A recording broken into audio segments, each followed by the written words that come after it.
কি করব বলো, আলটিমেটলি তো আমরা বাঙালি, আমরা খুব ফুডি। সবসময় মনে হয় ভালো কিছু খাবো, ভালো কিছু খাবো, এটা মনের মধ্যে আসতেই থাকে। তাই আজকের ডিনারটা দেখো, কাশ্মীরি পোলাও, সাথে চিকেন কারি আর চিকেন মাঞ্চুরিয়ান। খাবারটা খাওয়ার পরেই হাত মুখ ওয়াশ করে আমি তোমাদেরকে পোস্ট করে দিলাম ছবিটা। দেখো কেমন ভালো লাগছে কি না তোমাদের দেখতে।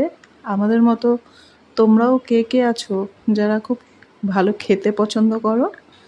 আমার মনে হয় ম্যাক্সিমাম বাঙালিরা আমাকেই সাপোর্ট করবে, আমার মতনই হবে তারা।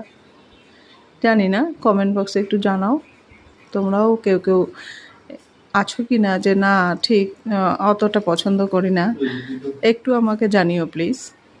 ঠিক আছে, আমি কিন্তু ওয়েট করছি, কমেন্ট বক্সটা